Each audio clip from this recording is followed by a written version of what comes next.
So we are super excited. Liz and I are super excited today to have Elizabeth Smith joining us from good old Keizer, Oregon. It's nice to see you, Elizabeth. Nice to Would see you. you please tell our audience a little bit about who you are and what you do? Absolutely. So my name is Elizabeth Smith, and I am the branch manager for Caliber Home Loans in Salem, Oregon. I have a branch in Keizer as well, and getting ready to open one in Eugene.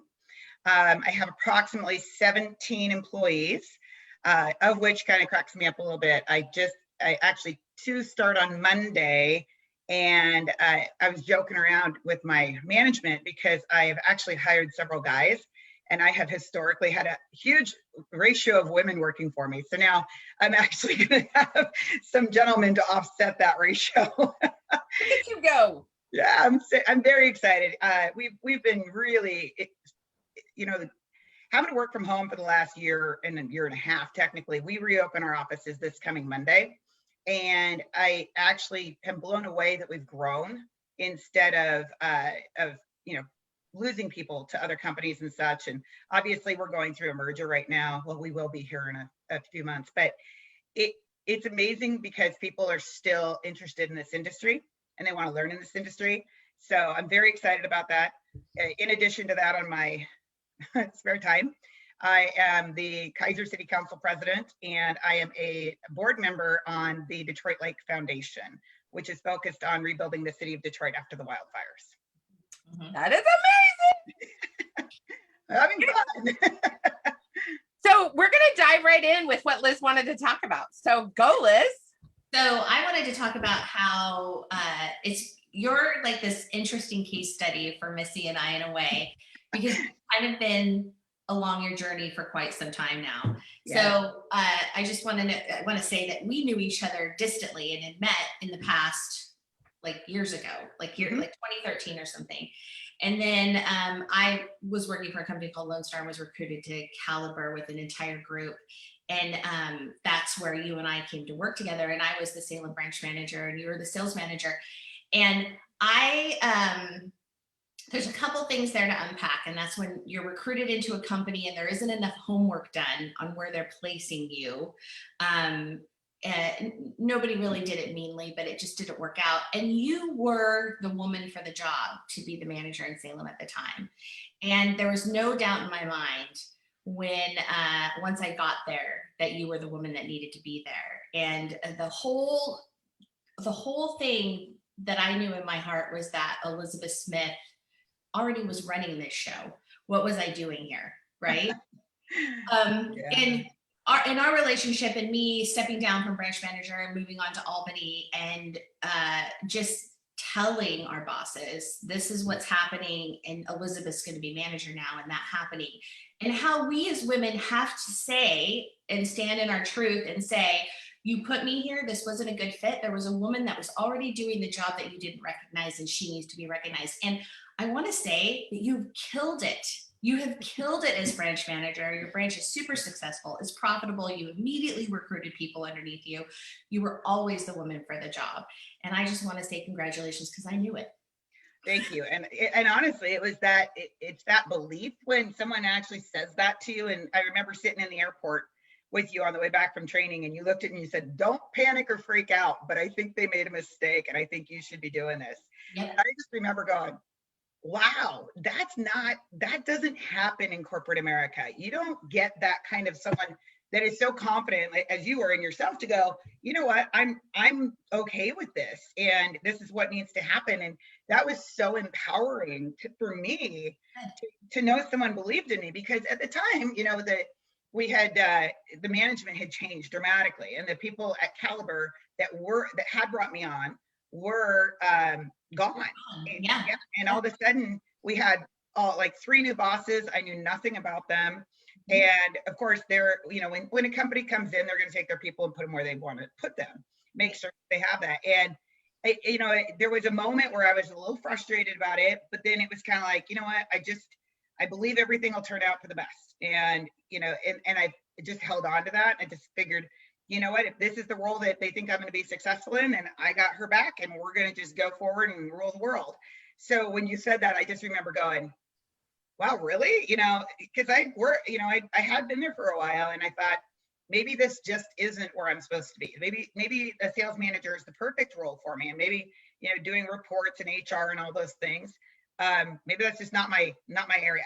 And it's funny now because apparently it's become my area. And and truthfully, that was a huge blessing for me that you saw that and that you stood up for me, because sometimes you have to have women, we have to fight for each other, and we have to say, you know what, this person is fully capable, and and in this industry specifically where it's so male dominated, and there's so many branch managers that have the title but don't do the work. And I every day I get up and it's boots on the ground, talking to my team, making sure everybody's good, what needs to be happening. So I so appreciate the fact that you saw that in me, because I don't even know if I did at the time, truthfully. I don't think so. We had a lot of conversations about, and I was always surprised at how gracious you were, because I knew as soon as I was plopped into that situation, even with Albany, with the other branch manager in Albany, I felt like nobody really took the temperature in the room before they put me there when they recruited, because they recruited a bunch of branch managers from the company we were at, and they just sat me in where people were already existing. My mere presence was threatening to people, and I didn't find it productive or helpful. But you were the only one that was like, Rad, whatever, let's get to work. Yep, absolutely. I think this is really a really incredible reflection of why we're doing this conference. So this is what you both are identifying here is one of the biggest reasons that we've put together this conference. There's two reasons. One is that women don't support other women. Like, we say we support other women, but we do not. Like, we are cutthroat with each other. Mm-hmm. And we're trained to be that way. Like, Mean Girls is real. Like, it is no joke, especially like you just said that, Elizabeth, in corporate America, women don't do this with each other, right? They just don't.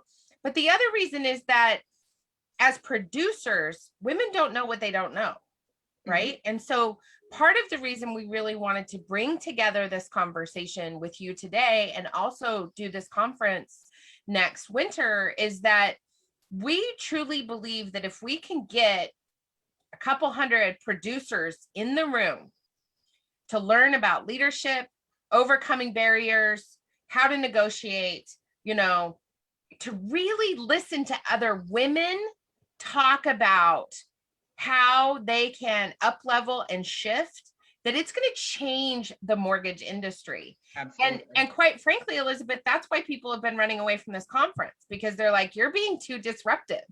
Like, right? And so can you talk a little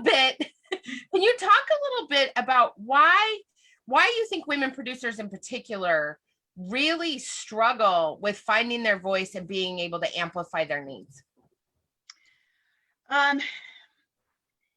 It's a really great question. I think a couple of the reasons, when women are out there and doing this, you have, and this sounds terrible, I'm sorry, I'm going to say it out loud, but the majority of the business we get is from realtors, and the majority of the realtors tend to be women. And for whatever reason that is, that when you are a successful woman and you're going out to try to get business from successful female realtors, not all of them are confident with that. And so sometimes they like that young guy in a suit who schmoozes and does all of those things. And so you kind of feel like you're behind the ball, and that if you're overly successful, if you're overly aggressive, and women aren't supposed to be aggressive, but in this industry, you're told to be aggressive, but don't be aggressive. And you're told, you know what I mean? It's silly, because guys, make your calls, push forward. I cannot imagine myself going in and saying, you know what, you should use Caliber because all these other places suck and they're terrible and blah, blah, blah, which is a sales technique for some of the competitors. And unfortunately, sometimes it's men. Actually, it's a huge portion. Whereas I've never witnessed a woman coming in and saying those things. It's just not in our nature. So I think that sometimes it's that difference between how aggressive can I be?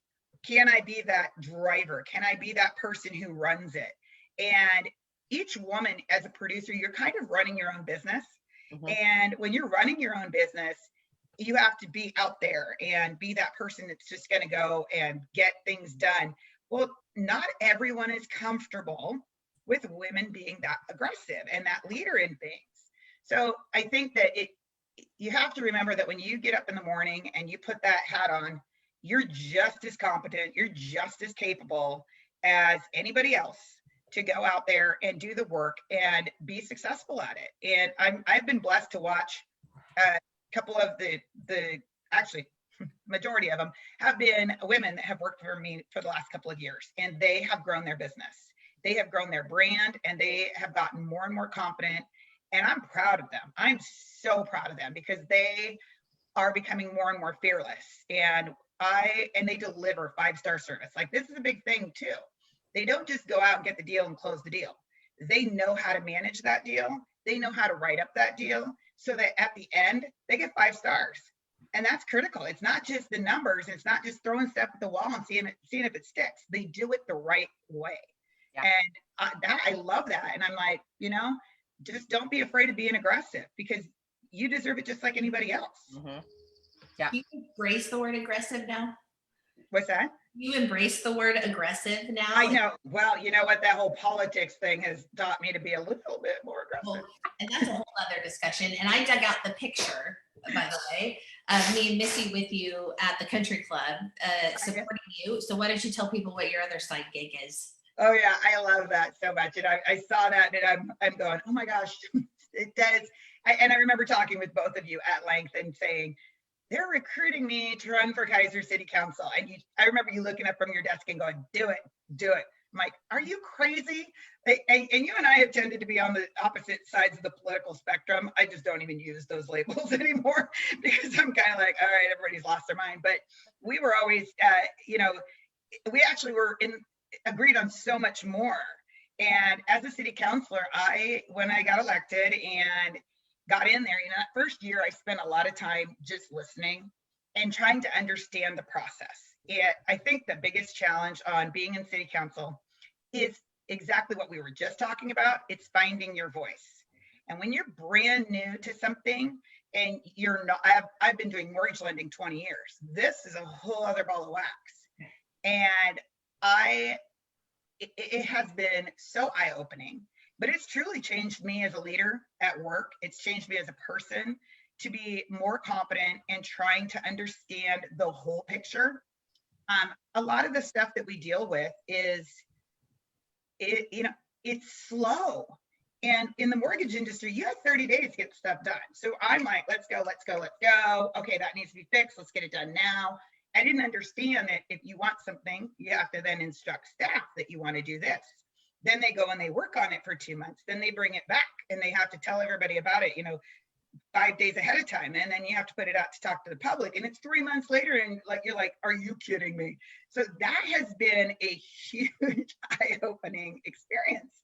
And then this year I was appointed to be the council president and kind of have the mayor's back in making sure things still got done. And that has been an experience. And obviously there's been a little bit of conflict in the city of Keizer. I'm sure people have seen that. And, when we talk about finding our voice, there's been things that I highly disagree with that people have said and done. But because of corporate America, I've sat there quiet and I haven't said things that I probably should have said something. And someone told me the other day, when you don't say anything when something negative is happening, it looks as though you approve of it. Mm-hmm. And it was, I looked at her and I said, you know what, you're right. And thank you for saying that to me. Thank you for being brave enough to walk up and say, hey, by the way, I don't think this is how you mean people to perceive it, but currently this is what we're seeing. And it was huge. And I said, you know what, going forward, I'm going to give you my word that if I disagree with something, I'm going to speak up. And then I went and I warned all the other counselors because I don't think that they like it when I speak up because I'm going to be direct and I'm going to be like, that's not how we roll here. So it's been a challenge, but it's definitely been something that I don't regret doing. I think it's really important what you just brought up about policy being slow. Oh, One of my most favorite quotes from an elected official I used to work with when I was a lobbyist in Utah was that good public policy should be like good sex, slow, deliberate, and intentional. And yes. I actually really love that metaphor because, and this is what people don't understand about policy and why having you in a position at a city level is so important, because people don't know that housing decisions get made at a local level. Everybody Yes. thinks that housing happens at this bigger level, but the only thing that happens at a federal or state level is the trickle down of money for housing, right? And so people don't understand that bricks and mortar housing decisions get made at a city and a county level. And I really love what you said about how this slowness of policymaking, good, deliberate, intentional policymaking, has helped you learn how to be deliberate and thoughtful in your discernment, both as a city councilor and as a professional woman in corporate America. And I think it's really important for people to hear that. Like, we get in the go, go, go of life. Yeah. And it's okay to slow down and go, how's this going to impact not just me and my family and my life, but everybody around me? And I think as we're connecting more women producers to each other, teaching them that leadership isn't just about that aggression. Like, you've got this balance between slow and steady wins the race, and go out there and get it, girl. Yeah, absolutely. And it's a confidence thing. I'm big on knowledge and understanding, and I always want to ask more questions so I fully understand it. Even with a client, you want to make sure you're asking all the questions. And if you get going too fast because you're looking to close the next deal, and you're not slowing down to truly advise that client, and you can make a really large decision, help them make the wrong decision if you don't take that time to just slow down and really analyze it. And I have become more analytical in the last several years than I think I ever was, because I realized that there is a part to slow down and really ask additional questions. And that's one of the things that just kind of drives me crazy. And if I hear people going so fast that I don't feel like they ask the right questions, it's kind of like, I wander over and, hey, so on that transaction, what's the story with this? And they go, well, what do you mean? This could cause a problem on down the road, so you might want to just double check. But you got to do, both be assertive enough to go out there and get the business, but also be smart enough to slow down. And I love your analysis, because honestly, and I'm trying to explain that, like, at the city level to a lot of people right now, is that, I love the idea. And if it was up to me, I'd do it like right now, let's get it done. But that's not how it works. There's usually an attorney involved. There's a bunch of paperwork involved. Then it has to go back and everybody gets to talk about it. And then we make the decision and then we execute. And that it can take a really long time. And that's okay. Yeah, it is okay. And I want to touch real briefly back on the housing issue, because I think this is a great opportunity to explain to people how housing works.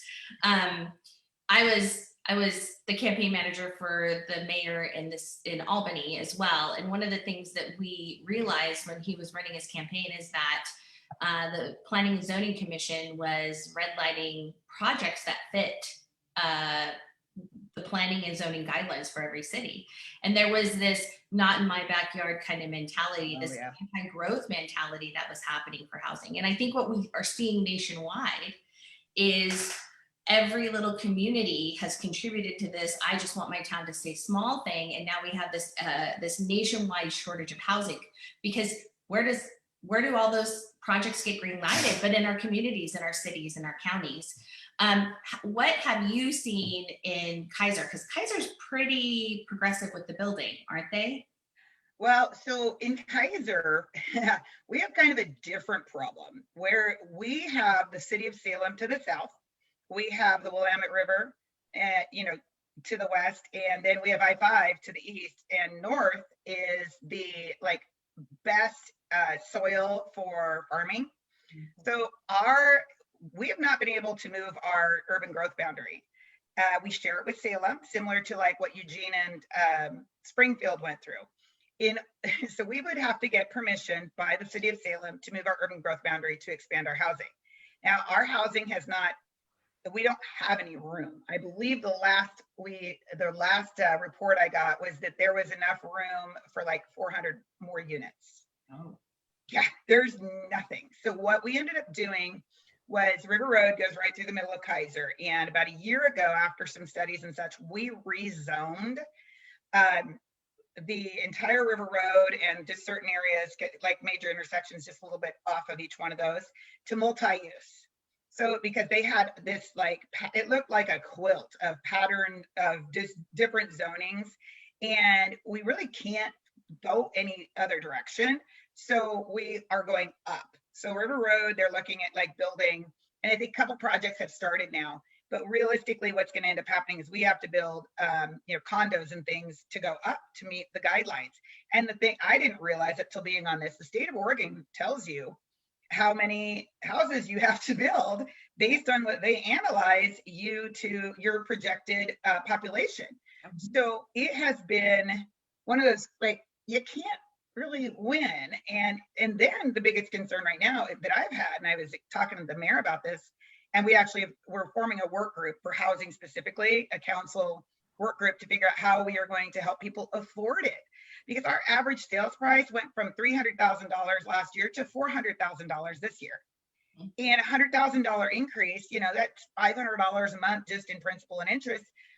Families did not get a $500 a month raise. This hasn't happened. So what are we going to do? I mean, I have a great concern about like younger people being completely priced out of the market. And one of the things that even if they could afford the payment, the down payment has been a challenge. And all of a sudden, guess what? We have no ability to get a down payment. If you jump up, even if they saved up the amount, then they, $100,000 increase, all of a sudden you need 3% more. They don't have it. So we're looking actively at figuring out city controlled DPA programs. So that's one of the ones, because I know that the city of Keizer has had them in the past where it's like you can come in and get a $10,000 grant, and how are we going to do that? And I put my nose into trying to understand grant writing so I could at least talk about it. It's been a completely different world, but it's fascinating. In the housing situation, we're struggling with it because we just can't meet the demands that the state says we have to have. So it's a hot topic, and one that now that it's like, so do we move the UGB? Well, if we move the UGB, Salem's not going to sign off on that. So we literally would have to divorce Salem, similar to what Eugene and Springfield did, which is like it goes all the way up to the legislature. So, and then where do we add the property? Like, do we go up by the Keizer station? And so it's a huge undertaking and something that's going to have to be worked on for the next several years. I have another thing I want to ask you. When you're talking about doing the multi-zoning and the condo projects, are you encouraging those developers to go to HUD, to go to VA to get those projects approved so they're actually financeable? Yes. Okay. Yes, that's a big thing with me. Please don't build stuff that we can't actually do a loan on, and you can only have renters in it, because that's not helpful. Yeah, which is what we do in Oregon typically, is we just build condos without any thought about how we're going to finance them. So yes, so that is one of the things that I'm part of the reason we're forming that committee within the city. And luckily, one of the other people on the city council with me is Councilor Kyle Duran, and he's a builder. Good. So we definitely have the right people in the right spots to.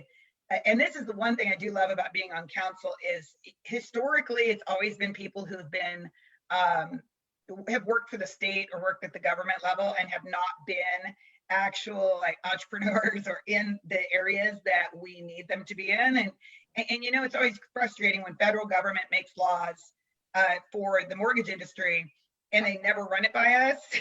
Think about the first few versions of like after TRID came out. It was like, what does this say? That was painful. Yeah, it was super painful. I hate to interrupt this lovely conversation, but we have like one more minute. Okay. So, I just really, first of all, I really wanted to thank you for being here. And I also was wondering, what is one piece of advice that you would give a woman producer in mortgage who may be just starting out or is really frustrated with where she's at? Like, what is one piece of advice you would give her so that she could go back to work fresh and feeling excited again about the work that she's doing? I would say find a mentor. find a group of women that you can rely on, whether it be in a social media group, whether it be in one of your, networking groups. Find someone who's been successful in that role, reach out and get some coaching. Honestly, get coaching, because I think, coaching is probably coaching mentorship is probably the most critical thing, because sometimes you just need a cheerleader to say it's okay and go forward and be successful. Thank you so You much. could do anything in the world if you really wanted to. Absolutely. We're just gonna do it. Thank you so much for joining us, Elizabeth. Thank you guys so much. Sorry for the confusion on the scheduling and stuff, and then a computer glitch this morning, but I really appreciate it. And thank you both for what you're doing. I hope a lot of people tune in and listen, because you both have incredible advice and you've both been very influential on my life. So thanks for believing in me a couple of years ago. It made a huge difference. Of course. Hold tight.